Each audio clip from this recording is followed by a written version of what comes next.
Hello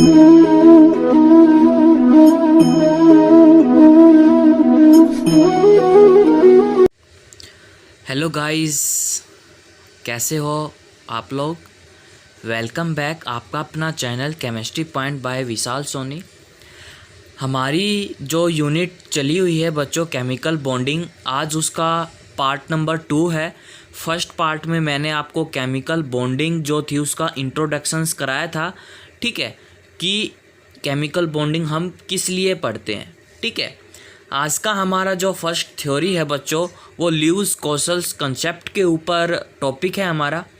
बिल्कुल easy है बच्चों, इसमें आपको कोई घबराने वाली कोई ज़रूरत नहीं है। मैं आपको स्टेप बाय स्टेप आपको अच्छे से समझाऊंगा कि ल्यूइस का मतलब क्या होता था और कोशल्स का मतलब क्या होता है। ठीक है, मतलब इन दोनों से जो एक थ्योरी बनी है वो किसके ऊपर डिपेंड है। ठीक है, तो बच्चों इसको पढ़ने से पहले हमें क्या पढ़ा था कि जो भी हमारे आइटम्स हैं ना वो अकेले नहीं होते हैं।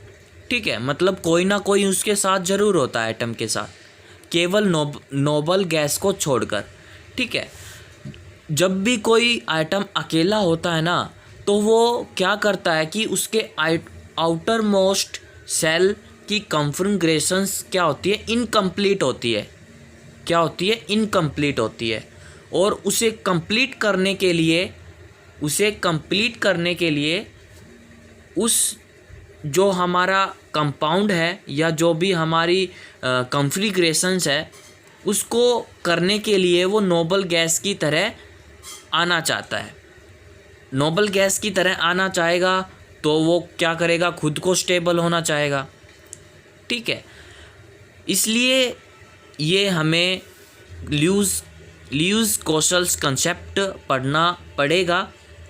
ठीक है, तो एक्चुअली जो भी हमारा कंसेप्ट है ये ल्यूइस कोशल्स कंसेप्ट, मैं एक्चुअली एक चीज़ बताना चाहता हूँ कि ये दोनों ना अलग अलग काम करते हैं, एक साथ काम नहीं करते हैं, अलग अलग काम कर सकते हैं। Both them the work individually. ठीक है, इन 1916 में इन्होंने अपना काम करके दिया था पूरा। तो मैं यहाँ लिख देता हूँ ताकि आपको अच्छे से समझ आ जाए कि बोथ ऑफ देम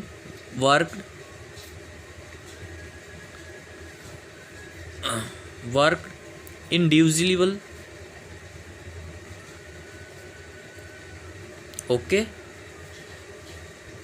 ठीक है, इन 1916 में। ओके, इतना आपको समझ में आया। तो स्टार्ट करते हैं बच्चों टॉपिक को। उसको स्टार्ट करने से पहले मैं आपको एक चीज़ याद दिला देता हूँ, चैनल को सब्सक्राइब करो और उसका बेल आइकन दबाओ। अगर बच्चों आप बेल आइकन नहीं दबाओगे तो आपको नोटिफिकेशंस नहीं आएगा। ठीक है, आप पीछे रह जाओगे। हमको केवल 1 बाय 1 पढ़ना पड़ेगा स्टार्टिंग से।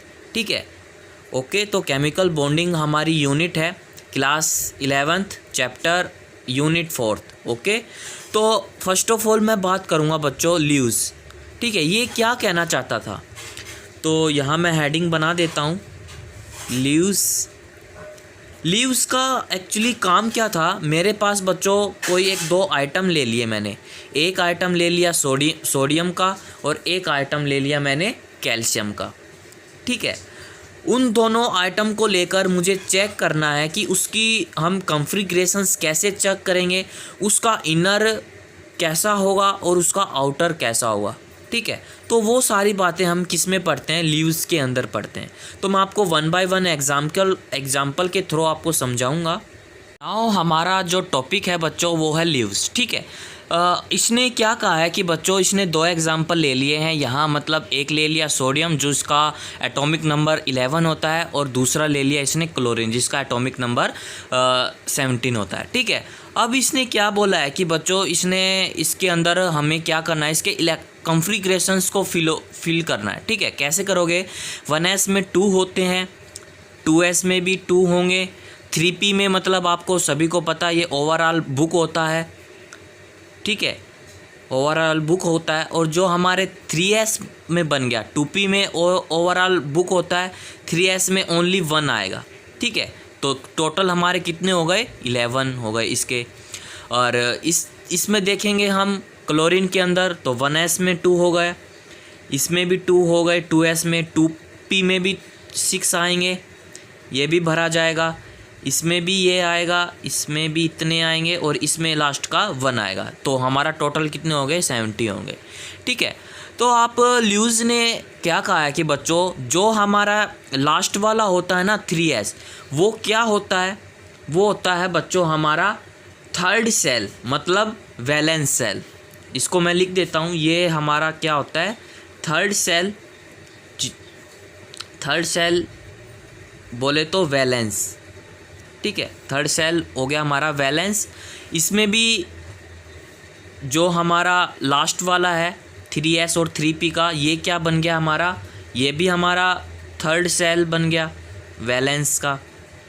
ठीक है, अब ल्यूज ने क्या कहा है कि देखो, जब हमें थर्ड सेल पहचानना आ गया, जो थर्ड सेल से पहले वाले होते हैं ना 1s और 2s 2p के, ठीक है, वो क्या होते हैं? वो सारे के सारे हमारे क्या होते हैं? इनर सेल होते हैं। ठीक है, ये सारे के सारे हमारे क्या होते हैं? Inner cell. ओके, ये हो गए इनर सेल। अब ये भी हमारे क्या हो गए? तीनों के तीनों इनर सेल हो गए। ठीक है, अब फर्दर ल्यूज ने क्या कहा था कि आपको एक टर्म याद करनी है बच्चों, विच इज़ कर्नल। ठीक है, कर्नल क्या होता है? Which is colonel. कर्नल क्या होता है बच्चों कि एक आइटम का न्यूक्लियस, एक आइटम का न्यूक्लियस प्लस में न्यूक्लियस के साथ उसका inner shell, inner shell electron. Okay, ठीक है, अब क्या होगा? थर्ड सेल को छोड़कर उसके इनर सेल प्लस में उसका इस आइटम का न्यूक्लियस, ठीक है, इन दोनों को मिलाकर हमें क्या टर्म मिली है? It is called to the kernel. ठीक है, इतना आपको क्लियर हुआ? ल्यूज ने क्या बोला? हमने 2 एग्जाम्पल लिए, सोडियम का और क्लोरीन का। हमने यह जाना कि इनर सेल कौन सा होता है और जो लास्ट का जो थर्ड सेल होता है वो वैलेंस सेल होता है, क्योंकि इनकम्प्लीट होता है। ठीक है, वैसे इसके अंदर। ओके, तो फैदर इसने क्या बोला कि एक टर्म आती है हमारा कर्नल की। कर्नल, व्हाट इज़ कर्नल क्या होता है? एक आइटम का न्यूक्लियस प्लस में उस न्यूक्लियस का सारे के सारे इनर सेल इलेक्ट्रॉन, इसके सारे के सारे इनर सेल इलेक्ट्रॉन। ठीक है, तो जो हमारा ल्यूज था, कर्नल था, उसने क्या किया कि थर्ड वाले सेल को निकालकर जो बचे उसके इनर सेल प्लस में इस आइटम का न्यूक्लियस जोड़कर हमें क्या मिला है? कर्नल। ठीक है, अब हम कर्नल को कैसे डिफाइन करेंगे वो भी मैं आपको बताऊंगा। तो बच्चों, कर्नल हमें क्या सिखाना चाहता है? कर्नल एक्चुअली बच्चों हमें यह सिखाना चाहता है कि कोई भी आइटम के पास जितने भी इलेक्ट्रॉन है या जितने की कमी है, वो क्या करता है? या तो ज़्यादा की कमी है तो वो अपने इलेक्ट्रॉन्स को लूज़ कर देगा, अगर 1-2 की ज़रूरत है तो वो क्या करेगा? दूसरे के इलेक्ट्रॉन्स को एक्सेप्ट कर लेगा। ठीक है, तो यहाँ मैं एक्चुअली आपको डायग्राम के अनुसार अच्छे से क्लियर कराऊंगा। ठीक है, तो ये मान लीजिए बच्चों कि ये मेरे पास एक कर्नल है। ठीक है, इस कर्नल के अंदर मैंने रख दिया सोडियम। ठीक है, इस कर्नल के अंदर रख दिया सोडियम, मतलब पूरा ओवरऑल इसके अंदर हमारा कर्नल बैठ गया, सोडियम बैठ गया, मतलब इसका न्यूक्लियस भी बैठ गया, इसके इनर सेल भी बैठ गए, मतलब टोटली ये इसके अंदर रिप्रेजेंट हो गया। ठीक है, अब क्या होगा? कर्नल बोलेगा कि जो भी हमारे इनर सेल हैं वो ले लिए हमने, जो वैलेंस सेल है, जो हमारे आउटर मोस्ट सेल है, वो क्यों नहीं ऐड करें? क्योंकि बच्चों हमारे पास जो इनर सेल्स होते हैं ना, वो क्या करते हैं कि never participates of the bonding, मतलब ये ओवरऑल बुक होते हैं, इन्हें बॉन्डिंग करने की कोई ज़रूरत नहीं है। अगर ये बॉन्डिंग नहीं करने की ज़रूरत तो इसे हमें शो भी नहीं करना पड़ेगा। ज़रूरत किसको है? मतलब आउटर मोस्ट सेल को ज़रूरत है। ठीक है, इनर सेल को ज़रूरत नहीं है क्योंकि ये ओवरऑल फील है। ओके, तो यहाँ लिख देता हूँ कि नेवर पार्टिसिपेट्स बॉन्डिंग। ठीक है, हमें इनर सेल की कोई ज़रूरत नहीं है क्योंकि इसके पास ओवरऑल सब बॉक्स भरे हैं। भरा किसका नहीं है? थर्ड सेल का, मतलब आउटर मोस्ट सेल में कोई इलेक्ट्रॉन्स नहीं भरे हैं। ठीक है, ये हमारा कर्नल हो गया, इसके अंदर हमारा क्या हो गया, सोडियम हो गया, इसके पास न्यूक्लियस भी आ गया, इनर सेल भी आ गया। फॉर एग्ज़ाम्पल इसने एक्सपेरिमेंट करने के लिए इसने एक क्यूबिक का इस्तेमाल किया। किसने किया? कर्नल ने। वो क्यूबिक कैसे किया मैं भी आपको अभी समझा देता हूँ। एक बॉक्स इसने यहाँ बना दिया, एक यहाँ बना दिया, एक इसने यहाँ कर दिया, एक इसने यहाँ कर दिया, ठीक है, ओके। एक इसने यहाँ बना दिया, एक इसने बच्चों यहाँ कर दिया, एक इसने यहाँ कर दिया और एक इसने यहाँ कर दिया, या इसने इन्होंने एक क्यूबिक बना दी ऐसे, ठीक है, ऐसे क्यूबिक बना दी, एक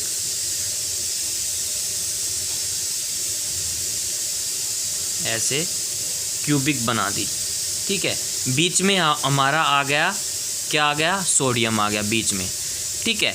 अब क्या होगा, सोडियम के पास बच्चों आउटर मोस्ट सेल में कितने इलेक्ट्रॉन हैं? केवल एक इलेक्ट्रॉन है ना, बाकी तो सब भरे हैं। तो यहाँ हम इस एक बॉक्स के अंदर क्या रख देंगे, एक इलेक्ट्रॉन्स इसमें फिल कर देंगे। बाकी जो हमारे इलेक्ट्रॉन्स बच गए 1 2 3 4 5 6 7 मतलब सारे खाली हैं, एक भरा है। क्या ये 7 इलेक्ट्रॉन लेने की कोशिश करेगा या अपना एक इलेक्ट्रॉन देने की कोशिश करेगा? प्लीज़ एक्सप्लेन, बताओ मेरे को। क्या ये अपना एक इलेक्ट्रॉन दे देगा किसी को या किसी से ले लेगा 7 इलेक्ट्रॉन? बच्चों 7 इलेक्ट्रॉन बहुत ज़्यादा हैं किसी भी क्यूबिक को फिल करने के लिए, ठीक है। ये क्या करेगा, ये सोचेगा मैं अपना एक इलेक्ट्रॉन दे दूंगा तो मेरे 8 के 8 जो इलेक्ट्रॉन होंगे वो चले जाएंगे, मतलब मैं बिल्कुल खाली हो जाऊंगा, ठीक है। अब ये तो था बच्चों सोडियम का, ठीक है। अगर ये क्लोरीन आ जाए यहाँ, ठीक है, अगर यहाँ क्लोरीन आ गया, ठीक है, अब क्या होगा, क्लोरीन के पास कितने इलेक्ट्रॉन्स चाहिए? केवल एक इलेक्ट्रॉन्स की ज़रूरत है इसको, ठीक है, बाकी तो सब भरे पड़े हैं आउटर मोस्ट सेल में। एक इलेक्ट्रॉन यहाँ आ गया, एक इसका ये आ गया, 4 5 6 7 और एक ये इलेक्ट्रॉन इसमें खाली है। खाली है तो हम क्या बोलेंगे, एम्प्टी कॉर्नर, मतलब इसके अंदर कोई भी नहीं है, मतलब इसे एक इलेक्ट्रॉन की आवश्यकता है अपने 8 इलेक्ट्रॉन्स को कंप्लीट करने के लिए, ठीक है। तो ये क्या करेगा, क्लोरीन किसी से अब क्या करेगा, एक इलेक्ट्रॉन ले लेगा, एक्सेप्ट कर लेगा, तो ये अपने 8 के 8 बॉक्स भर लेगा, ठीक है। वैसे ही सोडियम ने क्या किया, अपना एक इलेक्ट्रॉन लूज़ कर दिया तो उसके 8 के 8 इलेक्ट्रॉन्स जो बॉक्स हैं वो खाली हो गए। क्लोरीन ने क्या किया, एक इलेक्ट्रॉन्स की इसने ज़रूरत थी तो इस एक इलेक्ट्रॉन इसने ले लिया तो इसके सारे इलेक्ट्रॉन्स मतलब बॉक्स भर गए, ठीक है, ओके। इतना आपको क्लियर हुआ? यही आपको एक्सप्लेन करना चाहता था कर्नल कि हमारा कोई भी आइटम है उसको ये देखना पड़ेगा कि उसके पास आउटर मोस्ट सेल में कितने इलेक्ट्रॉन्स की आवश्यकता है, ठीक है। आवश्यकता है मतलब हमारे एक और स्ट्रक्चर ऑफ आइटम ने हमें पढ़ा था कार्बन। कार्बन्स में क्या है, मतलब उसके जो आउटर मोस्ट सेल में 4 इलेक्ट्रॉन होते हैं, ठीक है। अब कार्बन क्या करेगा, 4 इलेक्ट्रॉन दे देगा या ले लेगा? उसके पास 4 इलेक्ट्रॉन तो हैं, ओके। अब मेरे को बताओ कार्बन क्या 4 इलेक्ट्रॉन लेगा या देगा? बताओ। लेने भी हैं, अपने 8 बॉक्स को कंप्लीट करने हैं, क्या कुछ करेगा? ये क्वेश्चन है, आप मेरे को कमेंट करके बताना कि कार्बन क्या करेगा, ठीक है। तो ये तो सारी बस बच्चों बेसिक चीज़ें थी, मैंने आपको क्लियर कराई है, ठीक है। तो यही कहना चाहता है कि ल्यूज़ जो भी हमारा आइटम होगा हमें चेक करना पड़ेगा कि उसके आउटर मोस्ट सेल में, वैलेंस सेल में कितने इलेक्ट्रॉन्स की ज़रूरत है, कितने इलेक्ट्रॉन्स की ज़रूरत नहीं है, ठीक है। तो मैंने इस डायग्राम के अनुसार आपको अच्छे से समझाया है कि कोई भी हमारा आइटम है हमें वो चेक करना पड़ेगा कि उसके आउटर मोस्ट सेल में, वैलेंस सेल में कितने इलेक्ट्रॉन्स की आवश्यकता है। अगर ज़्यादा इलेक्ट्रॉन की आवश्यकता है तो बच्चों क्या करेगा, वो सारे अपने इलेक्ट्रॉन्स को लूज़ कर देगा, या 1 2 3 की ज़रूरत होगी तो अपने दूसरे से एक्सेप्ट कर लेगा, ठीक है। जैसे सोडियम था, एक इलेक्ट्रॉन्स था इसके पास, सातों के सातों खाली थे, तो इसने क्या किया, अपना एक इलेक्ट्रॉन लूज़ करके आठों के आठों खाली कर दिए। क्लोरीन में क्या था, 7 इलेक्ट्रॉन थे इसके पास, एक की कमी थी, इसने दूसरे के पास अपना एक इलेक्ट्रॉन ले लिया और आठों के आठों अपने बॉक्स में इलेक्ट्रॉन्स प्रेजेंट हो गए। ठीक है, इतना इसमें अभी तक कोई दिक्कत बच्चों? बच्चों ल्यूज ने एक्चुअली क्या बोला है, ठीक है, वो मैं आपको बता देता हूँ डेफिनेशंस के अनुसार, ताकि आपको अच्छे से क्लियर हो जाए कि every atom in nature tries to complete its valence shell that is to achieve 8 electron in the valence shell. मतलब हमारे हर एक आइटम के पास वैलेंस सेल होने चाहिए, और वो कितने वैलेंस सेल होने चाहिए, 8 इलेक्ट्रॉन्स होने चाहिए। ठीक है, अगर हमें उस 8 इलेक्ट्रॉन्स को लेना है या देना है, ठीक है, आगे किसी को ज़रूरत है किसी को ज़रूरत नहीं है, वो क्या करेगा कि आइदर आइटम्स डोनेट्स, एक्सेप्ट या शेयर इलेक्ट्रॉन्स। ठीक है, अगर किसी को आइटम की ज़रूरत है तो लेगा, किसी को आइटम की ज़रूरत नहीं है तो नहीं देगा। ठीक है, अगर दोनों इक्वल होंगे तो वो शेयरिंग करेंगे।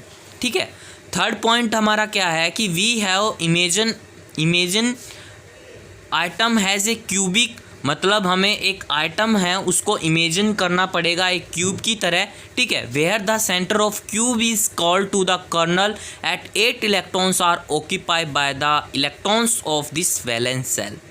ठीक है, ओके, हमें इलेक्ट्रॉन्स को ऑब्जर्व करने के बाद हमें क्या मिलेगा कि we can get to now about the valency of the atom. हमें एक उस आइटम की क्या पता लग जाएगी, हमें उस आइटम का वैलेंसी को पता चल जाएगा। मतलब हमें वैलेंसी पता चल जाएगी कि इस आइटम की क्या है। ये सारी बातें बच्चों हमें कौन सिखाता है, ल्यूज सिखाता है। ठीक है, ये आप ध्यान रखना कि इस ल्यूज के बेस पे क्या क्या हमें सीखने को मिला है। हमें बस एक आउटर मोस्ट सेल पहचानना है कि इसके आउटर मोस्ट सेल में कितने इलेक्ट्रॉन्स प्रेजेंट है, कितने इलेक्ट्रॉन प्रेजेंट नहीं है, इसके पास कितने इलेक्ट्रॉन्स की ज़रूरत है, इसके पास कितने इलेक्ट्रॉन्स की ज़रूरत नहीं है। अगर इक्वल होंगे तो हमें शेयरिंग करनी पड़ेगी, ये तो डेफिनेशन है, बिल्कुल है। अगर इक्वल होंगे मतलब जैसे मैंने आपको कार्बन बताया है, कार्बन के आउटर मोस्ट सेल में 4 इलेक्ट्रॉन होते हैं। मुझे बताओ क्या ये इलेक्ट्रॉन देगा या लेगा? कार्बन बच्चों वो क्या करेगा, शेयरिंग करेगा अपने इलेक्ट्रॉन्स की। ठीक है, ओके, इतना आपको क्लियर हुआ। अब मैं आपको एक एग्जांपल के थ्रू ल्यूज बताऊंगा। एक्चुअली ये कहना क्या चाहता है ल्यूज, आपको मैं एग्जांपल के थ्रू बताऊंगा। ठीक है, ये सारी आप बातें अपनी नोटबुक में उतार लो। ये हमें क्या सिखाता है, ये सारी बातें कौन एक्सप्लेन करता था, ल्यूज एक्सप्लेन करता था। ठीक है, तो नाउ देन एग्जाम्पल मैं आपको अच्छे से समझाऊंगा, जो मैं एग्जाम्पल के थ्रू समझाता हूँ। ठीक है, तो मेरे पास सोडियम है, उसके इलेक्ट्रॉन्स कन्फिगरेशंस मैंने यहाँ इजीली लिख दिए हैं 2 8 1। मतलब फर्स्ट में कितने होते हैं, 1s2, सेकंड सेल में 2s2 2p6 और थर्ड सेल में 3s1। ठीक है, तो ये क्या करेगा, अपना एक इलेक्ट्रॉन्स क्या कर देगा, डोनेट कर देगा। और जो हमारे सेकंड में 8 इलेक्ट्रॉन्स क्या कर लिए इसने, ये अपने खुद को क्या कर लिया, स्टेबल कर लिया। ठीक है, अपना एक इलेक्ट्रॉन देने के बाद। ठीक है, 7 तो ले नहीं सकता तो अपना एक इलेक्ट्रॉन दे देगा, तो ये दोनों क्या बन गए, स्टेबल। मतलब हमारा सोडियम क्या हो गया, इसने अपना एक इलेक्ट्रॉन्स को डोनेट कर दिया। ठीक है, सेकंड एग्जांपल मेरे पास है बच्चों क्लोरीन का। ठीक है, क्लोरीन का एटॉमिक नंबर कितना होता है, 17। ठीक है, इसका इलेक्ट्रॉन कन्फिगरेशन जब हम देखते हैं 287। ठीक है, 287 ये हो गया हमारा 1s2, ये हो गया बच्चों हमारा 2s2 2p6 और ये हो गया बच्चों हमारा 3s1 प्लस में 3s2 3p5। ठीक है, अब क्या करेगा क्लोरीन जो होना बच्चों, वो अपना एक इलेक्ट्रॉन्स ले लेगा। ठीक है, किसी के पास एक्सेप्ट कर लेगा तो ये बनाएगा 70 क्लोरीन नेगेटिव। ठीक है, तो इन्होंने क्या किया, एक इलेक्ट्रॉन एक्सेप्ट करके इसने अपने सारे इलेक्ट्रॉन्स को क्या कर लिया, स्टेबल कर लिया। मतलब इसकी इलेक्ट्रॉन कन्फिगरेशंस कितनी हो गई, 288 हो गई। ठीक है, तो क्लोरीन ने क्या किया, अब एक इलेक्ट्रॉन क्या कर लिया, एक्सेप्ट कर लिया। ठीक है, बात आई शेयरिंग की। शेयरिंग जैसे बच्चों मेरे पास कार्बन है, कार्बन पर आउटर मोस्ट शेल कितने इलेक्ट्रॉन हो सकते हैं, 4 होते हैं, 1 2 3 4। ठीक है, अब ये क्या करेगा, शेयरिंग करेगा। मान लीजिए इसके पास हाइड्रोजन आ गया, तो एक हाइड्रोजन यहाँ अटैच हो गया, एक हाइड्रोजन यहाँ अटैच हो गया, एक हाइड्रोजन यहाँ अटैच हो गया और एक हाइड्रोजन यहाँ अटैच हो गया।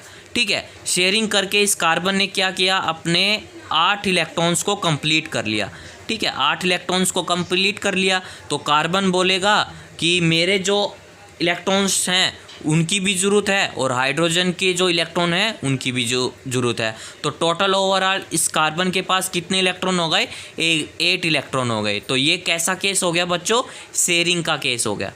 ठीक है, मैंने बच्चों डोनेट वाला भी केस सिखा दिया, एक्सेप्ट वाला भी सिखा दिया, अब आ गई शेयरिंग की बात। शेयरिंग की ये सारी बातें हम किस में पढ़ते हैं बच्चों, लीव्स के बेस में पढ़ते हैं।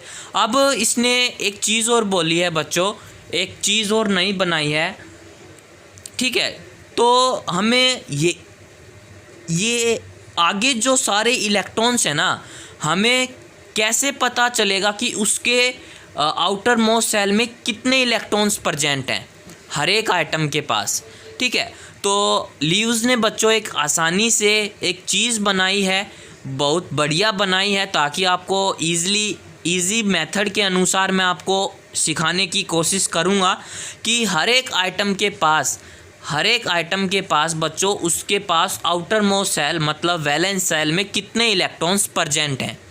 ये हमें पता चल जाए तो बिल्कुल इजी है, हमें सब कुछ पता चल जाएगा, है ना। तो यही लीव्स ने एक और टर्म बनाई है, हमें पता लग जाएगा कि हर एक आइटम के पास कितने आउटर मोस्ट सेल इलेक्ट्रॉन्स हैं। ठीक है, इतना आपको क्लियर हुआ। अब बच्चों हमारा नेक्स्ट जो टॉपिक है वो है लीव्स डॉट स्ट्रक्चर। ठीक है, तो हमें बच्चों यह पता कैसे लगेगा कि कोई भी आइटम के पास उसके वैलेंस सेल में कितने इलेक्ट्रॉन्स प्रेजेंट है। मतलब इसने एक आसानी से डॉट के जरिए हमें पता लगाया है कि इस आइटम के पास इतने वैलेंस सेल इलेक्ट्रॉन है। ठीक है, तो मैं यहाँ लिख देता हूँ। ठीक है, जो इसने लीव्स डॉट स्ट्रक्चर में जितने भी इसने आइटम्स लिए हैं उसको मैं रिप्रेजेंट करूँगा ताकि आपको अच्छे से क्लियर हो। तो फर्स्ट जो हमारा था बच्चों आइटम वो है हमारा हाइड्रोजन। ठीक है, यहाँ मैंने हाइड्रोजन लिख दिया। नेक्स्ट हमारा हीलियम। ठीक है, नेक्स्ट हमारा क्या होता है, लिथियम। यहाँ मैं लिख देता हूँ ताकि आपको अच्छे से क्लियर हो जाए। कार्बन, नाइट्रोजन, ऑक्सीजन, फ्लोरीन और यहाँ लिख देता हूँ मैं नियोन। ठीक है, नियोन के बाद हमारा sodium, magnesium, Al, silicon, phosphorus, sulphur और क्लोरीन। ठीक है, अब हमें ये कैसे पता चलेगा कि हाइड्रोजन्स में तो बच्चों एक ही होता है। ठीक है, हाइड्रोजन्स के पास तो आइटम एक ही होता है, तो यहाँ हम डॉट के अनुसार क्या लिख देंगे, 1 लिख देंगे ऐसे। ठीक है, अब बात आती है बच्चों हीलियम की। हीलियम में कितने होते हैं, हीलियम में 2 होते हैं, आप पता करना। ठीक है, वो मैं सारी बात क्लियर नहीं कराऊंगा, मैं डॉट के अनुसार आपको सारी बात क्लियर कराऊंगा। ठीक है, अब भाई बच्चों किसकी बारी, लिथियम की बारी। लिथियम में बच्चों एक ही होता है, कैसे पता करेंगे कि 1s2 2s1। ठीक है, तो यहाँ हम 1 डॉट लगा देंगे। ठीक है, अब आती है हमारी सोडियम की। सोडियम में भी बच्चों क्या होता है, हमारा 1 आउटर मोस्ट सेल होता है। ठीक है, कैसे हम करेंगे, सोडियम में देखो कैसे होता है कि 1s2 2s2 2p6 और 3s1। ठीक है, ये तो हमारे क्या हो गया, ये तो हमारे कर्नल हो गए। ठीक है, इनर सेल हो गए। और जो हमारा ये क्या बन गया, हमारा ये हो गया हमारा आउटर मोस्ट सेल मतलब वैलेंस सेल। सोडियम में वैलेंस सेल कितना है, 1 है। ठीक है, इसमें भी कितने होंगे, 2 होंगे। इसमें कितने होंगे, इसमें 3 होंगे, आप चेक करना। इसमें कितने होंगे, कार्बन में कितने आउटर मोस्ट सेल होते हैं, 4। नाइट्रोजन में कितने होते हैं, 5, 2 3 4 और एक 5। ऑक्सीजन में कितने होते हैं, 6, 2 2 4 और एक 5 और एक 6।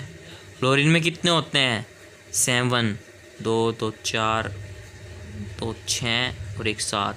ठीक है, सेम पिक्चर बच्चों इसमें बनेगी। मैग्नीशियम कितने होते हैं, 2, 2 आउटर मोस्ट सेल होते हैं, इसमें 3 होते हैं, ठीक है। इसमें भी 4 होते हैं, 1 2 3 4। फॉस्फोरस में भी कितने होते हैं, 2 और 1 3 और 1 4 और 1 5, 1 2 3 4 5 6। क्लोरीन में 7, 1 3 2 5 और 2 7। नियोन में ये कितने होते हैं, 8 होते हैं इसके अंदर, ठीक है। ये अपना सारे इसके इलेक्ट्रॉन्स फिल्यूफिल हैं, ठीक है। ये अपना स्टेबल होके बैठा है, ओके। ऐसे हमें पता लगेगा। ल्यूइस डॉट स्ट्रक्चर ने बहुत अच्छे से समझाया है बच्चों इन डॉट के अनुसार, ठीक है। एक बात और बता देता हूँ, ठीक है। सिंबल हमारा इजिकल टू क्या होता है, कर्नल। कर्नल क्या होता है बच्चों, इनर सेल प्लस में उसका न्यूक्लियस। एक आइटम का न्यूक्लियस और उस न्यूक्लियस का बच्चों इनर सेल इलेक्ट्रॉन, ठीक है, ओके। ये तो हमारे बच्चों क्या होते हैं, इनर सेल होते हैं, ठीक है। ये हमने क्या मान लिया, ये हमारा कर्नल हो गया और ये क्या हो गया, हमारा वैलेंस सेल हो गए, ठीक। ये बात हमने ध्यान रखनी है। इतना क्लियर हुआ। ल्यूइस डॉट स्ट्रक्चर के अंदर बच्चों आपको पीरियोडिक टेबल आनी चाहिए, हर एक का आइटम का पता होना चाहिए, ठीक है, कि हाइड्रोजन्स में कितना आइटम होता है, हीलियम में, कार्बन में, नाइट्रोजन में, ऑक्सीजन में, फ्लोरीन में, क्लोरीन में, सोडियम में, फास्फोरस में, जिंक में, ठीक है, पोटाशियम में। आपको पीरियोडिक टेबल आनी चाहिए। अगर आपको पीरियोडिक टेबल नहीं आती है वो आपकी गलती है, ठीक है। बिना पीरियोडिक टेबल से बच्चों आप कभी भी केमिस्ट्री को पढ़ नहीं सकते। ये बिल्कुल ख़ास बात है बच्चों। क्या है, ख़ास बात है बिल्कुल। आप बिना पीरियोडिक टेबल से कोई भी टेस्ट क्लियर नहीं कर सकते हो। आप केमिस्ट्री ही नहीं सीख सकते हो बिना पीरियोडिक टेबल से, ठीक है। तो बच्चों आप पीरियोडिक टेबल आपको आना चाहिए, ठीक है। तो यहाँ मैं लिख देता हूँ सारी बात कि डॉट क्या है, ETC, जितनी भी इसके अंदर बातें होंगी मैं यहाँ लिख देता हूँ ताकि आगे आपको अच्छे से समझ आएगा। बच्चों डॉट क्या है हमारे, the symbol of element represent the kernel. Kernel आपको पता है क्या होता है, ठीक है। तो ये बच्चों हमारा हुआ ल्यूइस डॉट स्ट्रक्चर, ठीक है। अब आता है बच्चों इसका सिग्निफिकेंस, ठीक है। सिग्निफिकेंस बच्चों निकालना ज़रूर पड़ेगा क्योंकि हमें यह पता करना है कि इस ल्यूइस डॉट स्ट्रक्चर में हमें क्या सीखा है, क्या हमने एलिमेंट्स को पहचाना है, क्या हमें इसके डॉट स्ट्रक्चर के ज़रिए हमें इसका आउटर मोस्ट सेल पता लगा है या नहीं, इसका हमने सिग्निफिकेंस निकालना पड़ेगा। अगर हम सिग्निफिकेंस निकालेंगे तो इसके वैलेंसी की भी पता चलेगा, ठीक है। अब देखो इस हाइड्रोजन्स के पास बच्चों इसका आउटर मोस्ट सेल 1 है, ठीक है, 1 है, 1 ही रहेगा, 2 तो नहीं होगा, ठीक है। तो ये बात भी सीखी। अब जैसे बच्चों इसके पास हीलियम है, हीलियम के पास आउटर मोस्ट सेल कितने हैं, 2 इलेक्ट्रॉन है। कितने हैं बच्चों, 2 इलेक्ट्रॉन है, ओके। जैसे हमारा लिथियम है, मैं आपको समझा देता हूँ। जैसे हमारे पास बच्चों लिथियम है, ठीक है, इसके पास आउटर मोस्ट सेल में कितने इलेक्ट्रॉन हैं, 1 है। कैसे हैं देखो, इसके हम जब इलेक्ट्रॉन कॉन्फ़िगरेशंस करते हैं तो 1s2 और 2sp 2s1, 1s2 और 2s1, ठीक है। अब क्या करेगा ये, अपने 2p के है ना, 2p को कंप्लीट करने के लिए और 2s1 को कंप्लीट करने के लिए इसको 7 इलेक्ट्रॉन्स की आवश्यकता है, ठीक है। तो 7 इलेक्ट्रॉन्स तो ले ही नहीं जा सकते, ना ही ये शेयरिंग कर सकते। तो इसने क्या किया, अपना 1 इलेक्ट्रॉन्स लूज़ कर दिया, ठीक है। तो लूज़ कर दिया तो इसके आउटर मोस्ट सेल में कितने इलेक्ट्रॉन्स बचे, 2। इसके आउटर मोस्ट सेल में कितने इलेक्ट्रॉन हुए, 1 हुए, ठीक है। इतना आपको क्लियर हुआ। जैसे हमारे पास बेरिलियम है, ठीक है, जैसे इसका इलेक्ट्रॉन कॉन्फ़िगरेशंस एटॉमिक नंबर 4 होता है, तो क्या करता है ये 2s मतलब 1s और ये हो गया हमारा 2s, ये हो गया हमारा 2s। अब क्या करेगा, इस 2p को फुल करने के लिए इसको 6 इलेक्ट्रॉन्स की आवश्यकता है। क्या ये 6 इलेक्ट्रॉन्स ले सकता है या दे सकता है, दे तो नहीं सकता, इसको तो लेने की ज़रूरत है, ठीक है। तो इसने क्या किया, इस अपने 2 इलेक्ट्रॉन्स को लूज़ कर दिए, तो क्या बन गया, ये 1s बन गया, ठीक है। क्या बन गया, 1s बन गया, ओके। 1s बन गया तो इसके आउटर मोस्ट सेल में कितने इलेक्ट्रॉन्स हो गए, 2 इलेक्ट्रॉन हो गए। वैसे हमारे मैग्नीशियम के हैं, कार्बन के हैं, नाइट्रोजन है और ऑक्सीजन है। ठीक है, अब एक चीज़ और देखना, जैसे हमारे पास नाइट्रोजन है, नाइट्रोजन के आउटर मोस्ट सेल में कितने इलेक्ट्रॉन है, 2 3 4 5 है, 5 इलेक्ट्रॉन है। तो 5 इलेक्ट्रॉन्स हैं तो बच्चों इसको कितने इलेक्ट्रॉन्स की ज़रूरत है, 3 इलेक्ट्रॉन्स की ज़रूरत है। ठीक है, ओके, तो ले लेगा ये 3 इलेक्ट्रॉन आवश्यकता है। हमारे पास कार्बन है, कार्बन के पास 4 इलेक्ट्रॉन है, मतलब आउटर मोस्ट सेल में 4 इलेक्ट्रॉन है। ठीक है, तो ये 4 तो दे नहीं सकता, ना ही ले सकता है, तो ये क्या करेगा, ये शेयरिंग कर लेगा। क्या कर लेगा बच्चों, ये शेयरिंग कर लेगा। अब हमें पता करना है कि वैलेंसी कैसे निकालते हैं। ठीक है, वैलेंसी निकालने के लिए एक फॉर्मूला था। ठीक है, वो फॉर्मूला क्या होता है कि 8 माइनस में वैलेंस इलेक्ट्रॉन। ठीक है, 8 माइनस में वैलेंस इलेक्ट्रॉन।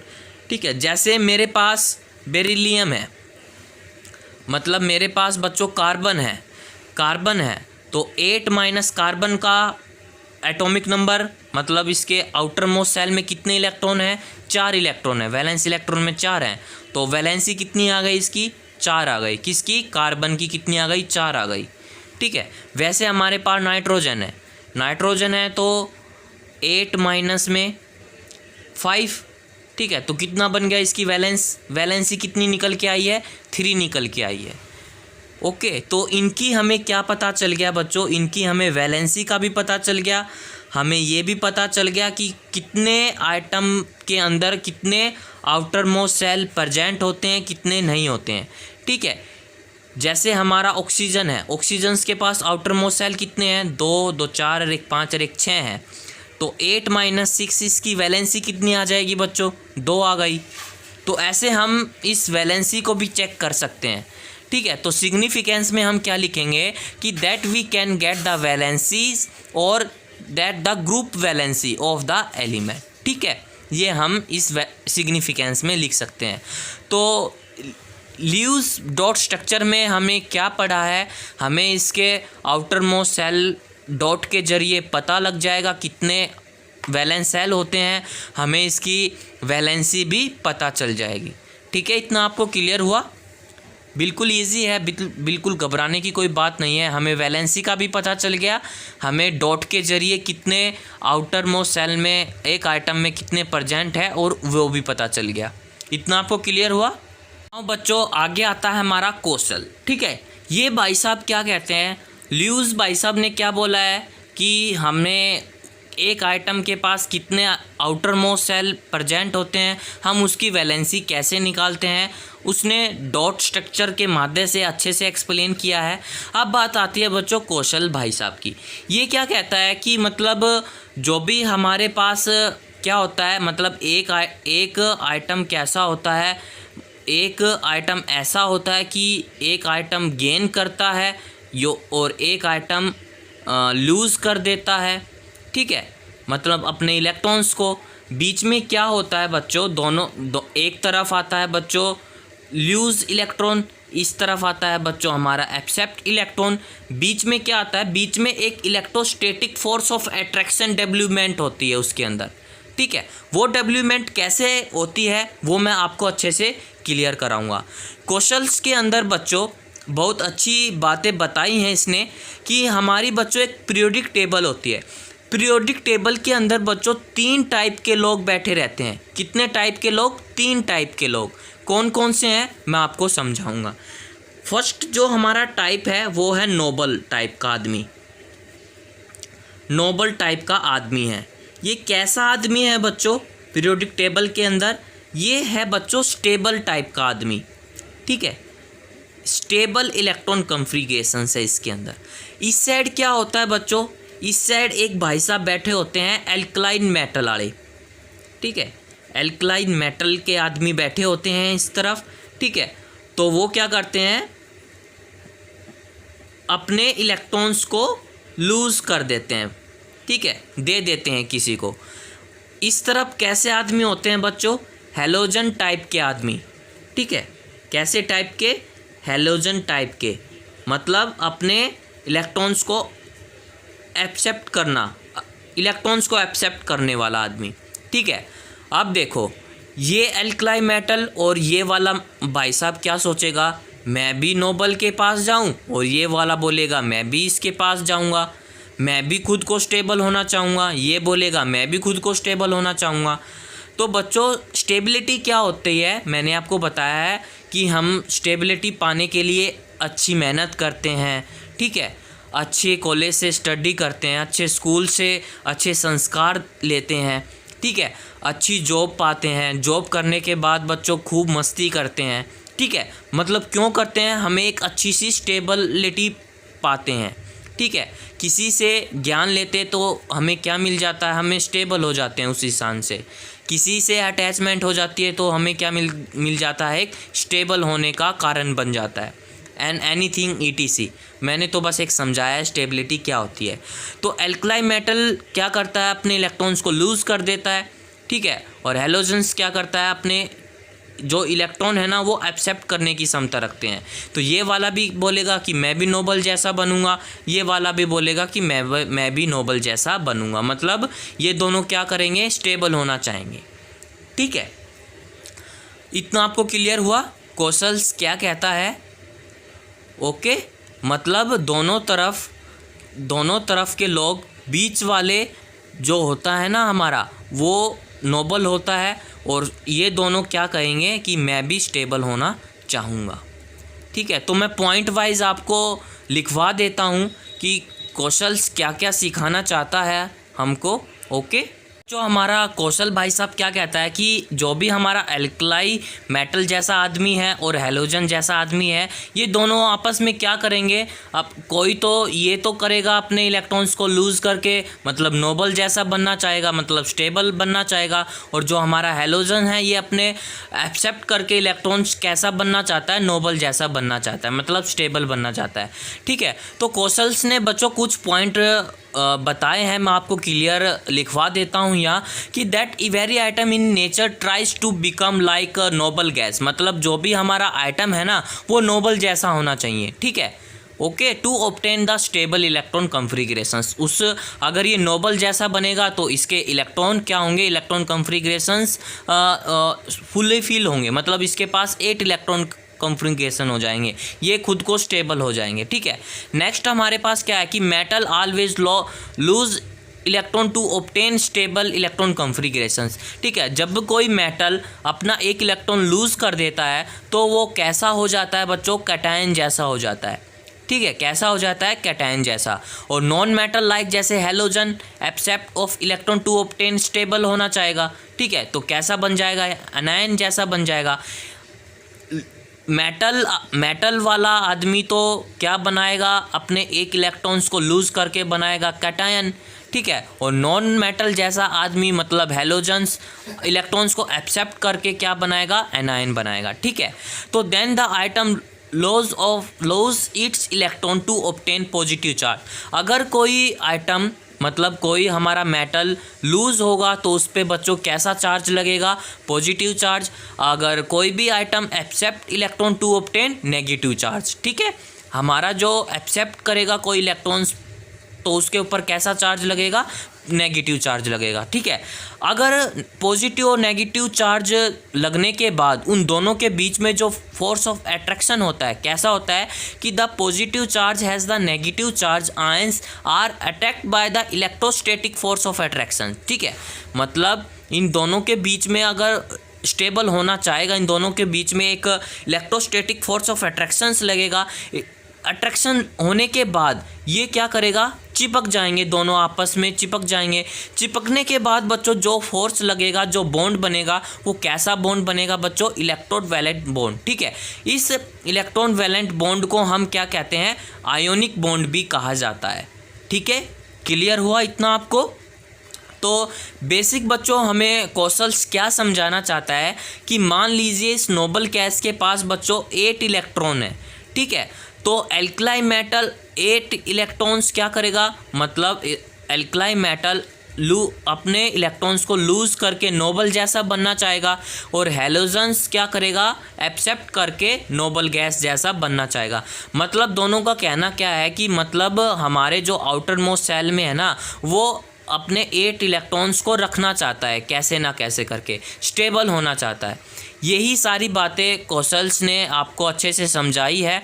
बस आप ध्यान रखना कि जो भी हमारे आइटम्स को लूज़ करने के बाद जो चार्ज लगता है वो नेगेटिव चार्ज लगता है और एक्सेप्ट करने के बाद पॉजिटिव चार्ज बनता है। तो सारी बातें बच्चों यहाँ कैटायन और एनायन के ऊपर ऑब्टेन हो रही हैं, ठीक है। तो मैं यहाँ आपको एक अच्छे से एग्जाम्पल के थ्रू आपको अच्छे से समझाऊंगा, ठीक है। जैसे मैंने ल्यूज के एग्जाम्पल लेके समझाया था वैसे ही मैं कौशल्स के ऊपर एग्जाम्पल लेके आपको अच्छे से क्लियर कराऊंगा, ठीक है। तो आपको समझ में आया इन सारी बातों को। जो फोर्स ऑफ अट्रैक्शन लगता है, अट्रैक्शन लगने के बाद वो दोनों आपस में चिपक जाते हैं। चिपकने के बाद जो हमारा बॉन्ड उपलब्ध होता है वो कैसा होता है, इलेक्ट्रोवैलेंट बॉन्ड, और उस बॉन्ड को हम क्या कहते हैं, ionic bond. That is clear, okay. हाँ बच्चों, मेरे पास एग्जाम्पल है। जैसे मेरे पास कैल्शियम का एग्जाम्पल है, उसका इलेक्ट्रॉन कन्फिग्रेशंस कितना होता है, 2882 होता है, ठीक है। इसको हम कैसे लिखते हैं, 1s2 2s2 2p6 3s2 3p6 and 4s2, ठीक है। तो ये क्या करेगा, अपने 2 इलेक्ट्रॉन्स को लूज़ कर देगा, ठीक है, स्टेबल होने के लिए। ओके, स्टेबल होने के लिए अपने इलेक्ट्रॉन्स को क्या करेगा, लूज़ कर देगा। तो लूज़ करने के बाद एक्चुअली ये कैसे बनेगा कि 288, ठीक है, ऐसे कुछ बनेगा ये। अपने इसने तो 2 इलेक्ट्रॉन्स को लूज़ कर दिया, ठीक है। तो इसकी जो इलेक्ट्रॉन कन्फिग्रेशंस बनेगी वो क्या बनेगी, 1s2 2s2 2p6 3s2 3p6। ये इसकी इलेक्ट्रॉन कन्फिग्रेशंस कंप्लीट हो जाएगी, ठीक है। इतना क्लियर हुआ। अब देखो, कैल्शियम ने तो इलेक्ट्रॉन्स लूज़ कर दिए, कोई एक्सेप्ट करने वाला भी तो आदमी होगा। कौन सा होगा, फ्लोरीन, ठीक है। फ्लोरीन जैसा आदमी होगा। उसकी इलेक्ट्रॉन कन्फिग्रेशंस कितनी होती है बच्चों, 2 और 7, ठीक है। इसको कितने इलेक्ट्रॉन्स की ज़रूरत है, 1 इलेक्ट्रॉन्स की ज़रूरत है ये अपने आउटर मोस्ट सेल को कंप्लीट करने के लिए, ठीक है। तो इसका क्या होता है, इलेक्ट्रॉन कन्फिग्रेशंस 1s2 2s2 और 2p5 होता है। तो ये 1 इलेक्ट्रॉन्स एक्सेप्ट कर लेगा तो बनाएगा ये F नेगेटिव। तो इसका जो इलेक्ट्रॉन कन्फिग्रेशंस 28 हो जाएगा, ठीक है। तो इसकी हम कैसे लिखेंगे कि 1s2 2s2 और 2p6, ठीक है। कंप्लीट हो गए ना, इतना हो गया। अब देखो कि कौशल्स क्या कहता है कि जो इसके पास ऊपर 2 पॉजिटिव लगा हुआ है ये क्या कहलाएगा बच्चों, ये इलेक्ट्रोवैलेंसी कहलाएगा, ठीक है। और इसके ऊपर जो नेगेटिव चार्ज कहलाएगा वो क्या कहलाएगा बच्चों, इलेक्ट्रोवैलेंसी। मतलब इसके ऊपर -1 चार्ज है और इसके ऊपर कितना चार्ज है, 2 पॉजिटिव चार्ज, इसको हम बोले जाएंगे, ठीक है। वैलेंसी और इलेक्ट्रोवैलेंसी एक ही चीज़ होती है। तो ये क्या हो गया बच्चों, इलेक्ट्रोवैलेंसी नाम दिया जाएगा, दिया है इस कौशल्स ने, इलेक्ट्रोवैलेंसी। और इसको भी हम क्या लिखते हैं, इलेक्ट्रोवैलेंसी, ठीक है, ये हम देंगे। तो क्या होगा कि इलेक्ट्रोवैलेंसी प्लस में विद चार्ज। तो इलेक्ट्रोवैलेंसी क्या होता है बच्चों, इलेक्ट्रोवैलेंसी होता है हमारा electrovalency plus electrovalency with charge, ठीक है। ये कौशल्स ने नई एक्सपेरिमेंट की है, ठीक है। ये हमें सिखाया है कौशल ने। ल्यूज ने क्या किया था, ल्यूज ने क्या क्या सिखाया है कि मतलब हमें कोई भी आइटम के पास जितना इलेक्ट्रो आउटर मोस्ट सेल में हमें चेक करना पड़ेगा कि किस आइटम के पास कितना मतलब आउटर मोस्ट सेल प्रेजेंट है, ठीक है। तो अब इसको मोलिकुलर फॉर्मूले में कैसे पुटअप करेंगे कैल्शियम्स को, जरा देखो।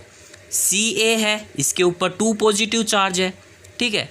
तो क्या करेगा, एक हमारा F यहाँ है, ठीक है, नेगेटिव, और एक इसका नेगेटिव यहाँ है, ठीक है, ओके। अब ये वाला जो इलेक्ट्रॉन्स है इसको हम क्या बोलते हैं, इलेक्ट्रोवैलेंट बॉन्ड बोलते हैं, इलेक्ट्रोवैलेंट बॉन्ड बोलते हैं, जिसको हम बोलते थे आयोनिक बॉन्ड, ठीक है। तो क्या फॉर्मूला बनेगा, ClF2 जैसा मोलिकुलर यहाँ बन जाएगा, ठीक है। इतना आपको क्लियर हुआ, okay. That is clear. Questions आपको समझ में आया? ओके। अब बच्चों हमें अभी तक क्या सीखा है ल्यूइस कोशल्स कॉन्सेप्ट के अंदर कि मतलब हमारा जो भी कोई आइटम होगा वो क्या करना चाहेगा, अपने खुद को स्टेबल करना चाहेगा। मतलब उसके आउटर मोस्ट सेल में 8 इलेक्ट्रॉन होना चाहिए। मतलब कहीं से वो लेके आएगा या गेन करके लेके आएगा या मतलब एक्सेप्ट करके लेके आएगा, लूज़ करके लेके आएगा, कहीं ना कहीं से वो अब खुद को स्टेबल होना चाहेगा। ठीक है। तो बच्चों एक चीज़ और आती है, एक लॉ और आता है हमारा ऑक्टेट लॉ। ठीक है। ऑक्टेट लॉ का मतलब क्या होता है? ऑक्टेट मीन्स होता है बच्चों 8, मतलब EIGHT। ठीक है, ये मतलब होता है ऑक्टेट का 8। ठीक है। तो बच्चों ऑक्टेट लॉ क्या कहना चाहता है कि ल्यूइस कोशल्स ने तो बच्चों 3 पीरियड तक ही इसने अपने इलेक्ट्रॉन्स को फिल करने के लिए या आउटर मोस्ट सेल चेक करने के लिए बताया था। ठीक है। उसके आगे तो कुछ बताया या नहीं। मतलब 4 पीरियड में कितने आइटम के पास आउटर मोस्ट सेल इलेक्ट्रॉन होते हैं? 18 इलेक्ट्रॉन्स होते हैं। किस में? 4th पीरियड में। तो हमें तो अभी तक 3rd पीरियड में बताया, मतलब 3rd पीरियड में कितने आउटर मोस्ट सेल इलेक्ट्रॉन होते हैं? 8 इलेक्ट्रॉन सेल होते हैं। ठीक है। तो ऑक्टेट लॉ ने बच्चों हमें क्या बताया है कि जो भी हमारा, जैसे ल्यूइस कोशल्स लॉ ने तो बच्चों 3rd पीरियड तक बताया था। ठीक है। 3rd पीरियड मतलब कौन कौन से मैंने बताया था आपको? Na, Mg, Al, Si, P, S, Cl और Ar। ठीक है। तो मान लीजिए बच्चों कि मेरे पास n = 4 है, मतलब मेरे पास 4th पीरियड आ गया। ठीक है। तो अभी तक जो मैंने सिखाया है या अभी तक जो कोशल्स लॉ ने बताया है वो तो 3rd पीरियड के बारे में बताया, 4th पीरियड के बारे में तो नहीं बताया। ठीक है। तो 4th पीरियड में बच्चों हम कोई भी आइटम्स को उसकी इलेक्ट्रॉन्स कॉन्फ़िगरेशंस को कैसे फिल करते हैं आपको पता है? मैं बताता हूँ। जैसे 1s2, 2s2, 2s2 के बाद आता है बच्चों 2p6। ठीक है। 2p6 के बाद आता है बच्चों 3s2, 3p6, 3p6 के बाद आता है बच्चों हमारा 4s2, 4s2। ठीक है।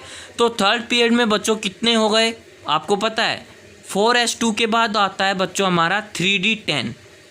ठीक है। तो 3rd पीरियड्स के में कितने आ गए उसके इलेक्ट्रॉन कॉन्फ़िगरेशंस? 6 और 2 8, 8 और 10 कितने आ गए? 18 इलेक्ट्रॉन आ गए। किसके अंदर? 4th पीरियड के अंदर। वैसे ही बच्चों 4s में भी आता है 4s2, 4p6 हो गए और 4p10 हो गए। ठीक है। तो इस 4th पीरियड में बच्चों कितने आउटर मोस्ट सेल होते हैं? 18 इलेक्ट्रॉन सेल्स होते हैं। तो बच्चों जो हमारा ल्यूइस कोशल्स ने सिखाया है, जो उसने अपने पीरियोडिक टेबल में जो एलिमेंट्स को रिप्रेजेंट किया था 1916 में, तो उसके अनुसार उसने अपने एलिमेंट्स को प्रेजेंट किए। उसके बाद जो नया भाई साहब आया है वो क्या बताया है? Octet law. मतलब ऑक्टेट लॉ किसको फॉलो करता है? 4th पीरियड के अनुसार इसको हम फॉलो करते हैं। ठीक है। 5th पीरियड में कितने इलेक्ट्रॉन्स होंगे? 18 इलेक्ट्रॉन होंगे। 6th में कितने हो जाएंगे? 32 इलेक्ट्रॉन्स होंगे। 7th में भी कितने हो जाएंगे? 32 इलेक्ट्रॉन्स होंगे आउटर मोस्ट सेल में। तो ऑक्टेट लॉ एक्चुअली क्या कहना चाहता है कि every atom in a nature tries to complete 8 electron in its valence shell either by accepting, donating the electrons और शेयरिंग ऑफ इलेक्ट्रॉन। बच्चों अभी तक हमने ल्यूइस कोशल्स में क्या पढ़ा है कि आउटर मोस्ट सेल में 8 इलेक्ट्रॉन्स होने चाहिए, उसके वैलेंस सेल में 8 इलेक्ट्रॉन होने चाहिए। कैसे करके? चाहे वो एक्सेप्टिंग करके, डोनेटिंग करके। ठीक है, ऑफ द इलेक्ट्रॉन। ओके। हमें बच्चों अभी तक 2 चीज़ सीखी हैं, मतलब एक्सेप्टिंग करना सीखा है और डोनेटिंग करना सीखा है। हमें बच्चों शेयरिंग ऑफ इलेक्ट्रॉन करना नहीं सीखा है अभी तक। ठीक है। तो बच्चों वीडियो ज़्यादा लेंथी हो चुकी है, इसको ऑक्टेट लॉ को मैं आगे आपको नेक्स्ट वीडियो में कंप्लीट कराऊंगा ये टॉपिक। ठीक है। अभी तक इतना ही। हम आगे सीखेंगे बच्चों शेयरिंग ऑफ इलेक्ट्रॉन, मतलब शेयरिंग ऑफ इलेक्ट्रॉन्स कैसे करते हैं हर एक आइटम में। ठीक है। तो इसको समझने के लिए बच्चों हमें एक लॉ पढ़ना पड़ेगा। कोवैलेंट बॉन्ड के अनुसार हमें सीखना पड़ेगा शेयरिंग ऑफ इलेक्ट्रॉन्स कैसे करते हैं। तो आज के लिए इतना ही काफ़ी है। कल की वीडियो में मैं ये टॉपिक कंप्लीट कराऊंगा। ठीक है, वीडियो को बच्चों लाइक करना, शेयर करना, चैनल को सब्सक्राइब करना और उसका बेल आइकन दबाना। Thank you.